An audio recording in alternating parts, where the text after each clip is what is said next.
In 1862, 303 Native American men were sentenced to death after the U.S. Dakota War in Minnesota. Many of the trials were rushed.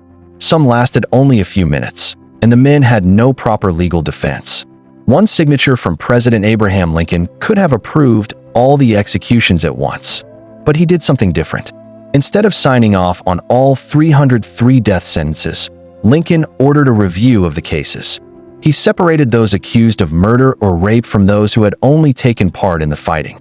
After reviewing the records, he approved the execution of 38 men instead of 303. Why? Lincoln believed the trials were unfair and too broad.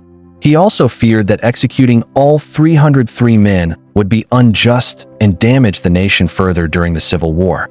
At the same time, he faced pressure from Minnesota leaders who demanded harsh punishment.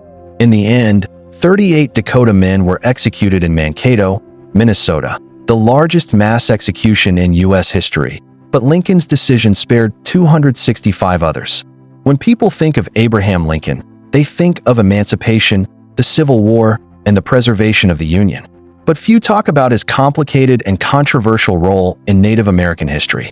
During the U.S. Dakota War of 1862, Lincoln faced one of the most difficult moral and political decisions of his presidency, a decision that would become the largest mass execution in U.S. history. Yet it could have been far worse. Tonight, we explore what really happened, what Lincoln did, and why historians still debate it. Number 1. The broken promises that led to war. The Dakota War did not start with an attack. It started with empty stomachs. The U.S. government had made agreements with the Dakota people. In return for giving up their land, the government promised them money, food, and safety. But those promises were not kept. Payments arrived late or did not come at all. Food supplies were held back. Some government officials took what was meant for the Dakota for themselves. By 1862, many Dakota families were starving. As hunger and anger grew, fighting broke out in Minnesota. Some settlers were killed, and fear quickly spread across the area.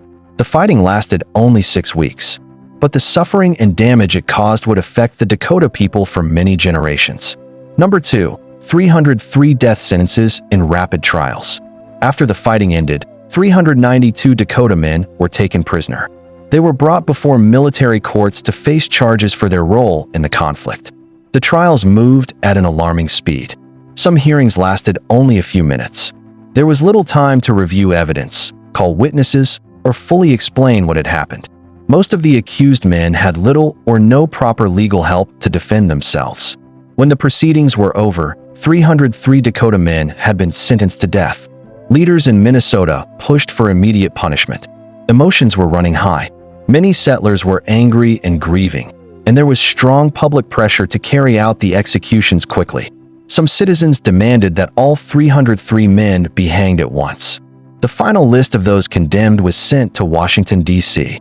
There, it arrived on the desk of President Abraham Lincoln, who now faced a decision that would carry enormous consequences.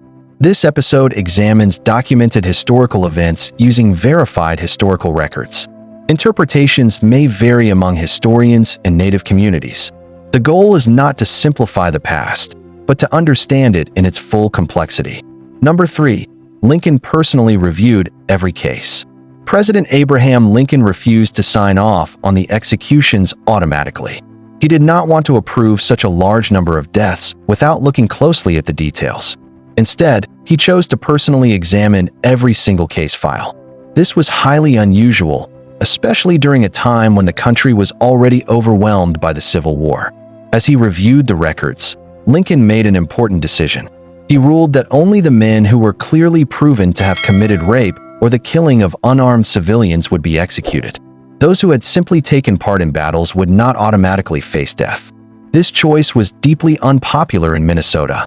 Many politicians warned Lincoln that reducing the number of executions would anger settlers and could lead to unrest.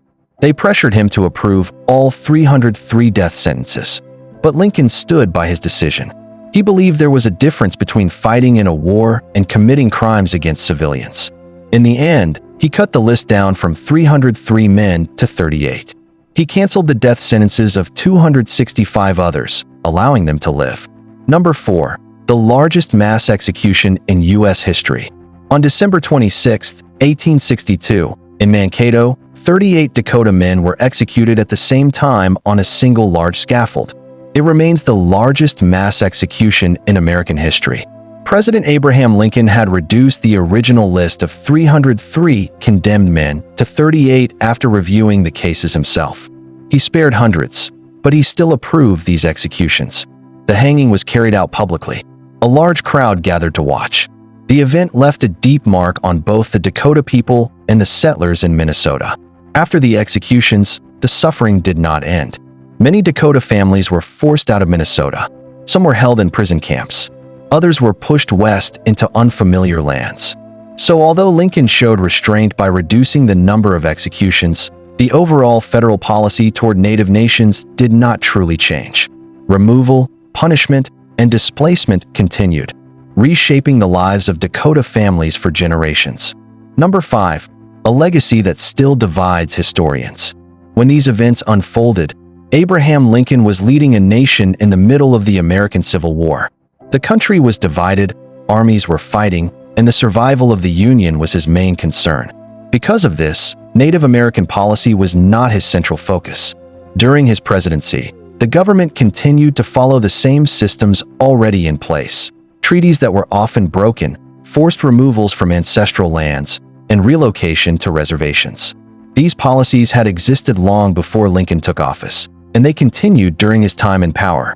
He did not introduce major new laws to protect indigenous rights. He did not redesign the system that controlled Native lands and lives. Today, historians describe his record on Native American issues as careful but limited. They note that he showed mercy in certain moments, such as reducing the number of executions after the Dakota conflict. But they also point out that the larger structure of federal policy remained unchanged. In short, he spared lives. But he did not change the system itself. Closing reflection.